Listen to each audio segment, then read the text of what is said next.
شفاف با آقای موشکار،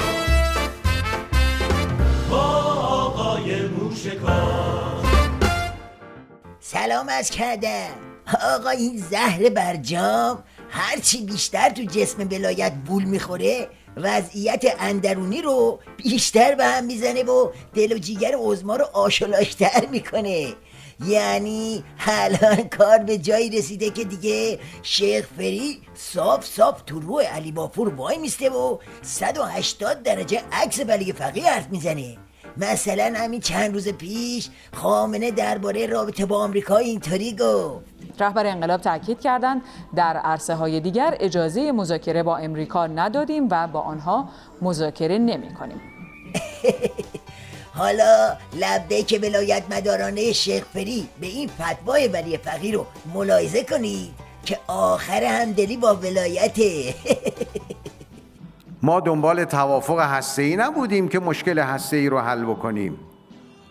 البته مشکل هسته‌ای هم می‌خواستیم حل بشه. دنبال مذاکره و توافق بودیم برای ایجاد فضای جدید در منطقه و جهان. این فضاست برای ما اهمیت داره. اون میگه غیر از هسته‌ای درباره هیچی مذاکره نمی‌کنیم. بعد شیخ فری میگه هسته‌ای چیه؟ هسته‌ای دستگرمی بود. حالا باید بریم سراغ اصل مطلب که همون فضای جدید در منطقه و جهانه. حالا فضای جدید یعنی چی؟ بله، یعنی رابطه با آمریکا، همون که خامنه گفت ممنوعه. مذاکره با آمریکا ممنوع است به خاطر ضررهای بیشماری که دارد و منفعتی که اصلا ندارد. ممنوعه؟ چی رو ممنوعه؟ بیا ببین رئیس جمهور جام ضرری نظام چی داره میگه. میگه تازه اگه مشکلی هم باشه از طرف ما نیست، از طرف آمریکایی هست. یعنی میگه زهرتو بخور سید علی، تو رو چه به این حرفا.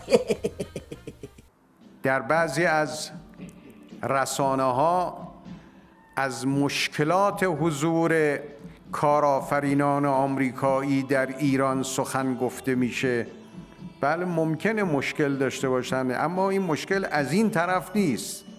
مشکلی هست از اون طرف هست.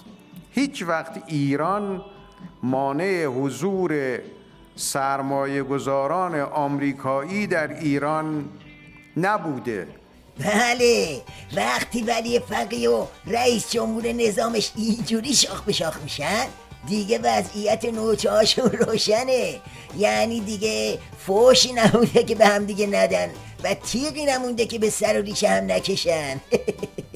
آخوند ذوالنور جانشین سابق نماینده ولی فقیه در سپاه: هاشمی می‌خواهد آش‌های کشور با فوت او سرد شود.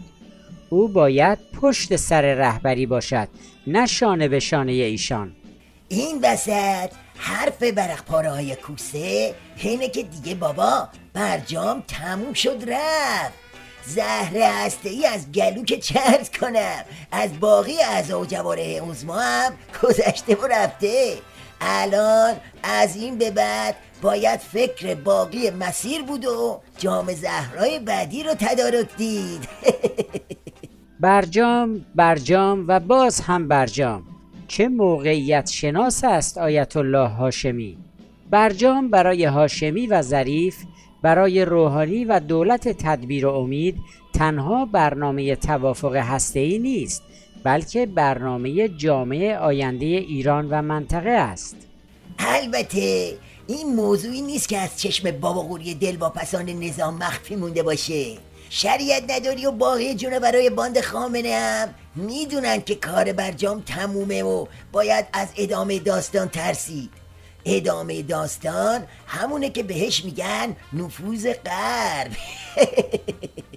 میگویند و با فیگور انقلابی هم میگویند آمریکا گرگی است که دندانهایش ریخته است. جنگ با یک گرگ دندان ریخته و پیر و فکستنی چه ترس و وحشتی دارد که از بیم آن تن به آن همه امتیاز داده اید؟ تا جایی که به خود برجام برمیگرده.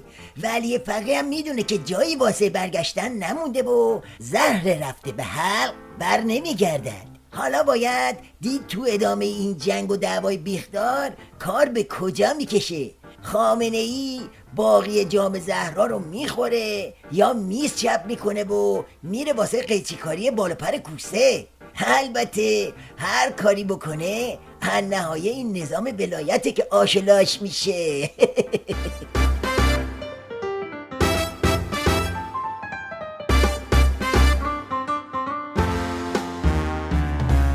بحثای داغ و شفاف با آقای موشکار، با آقای موشکار.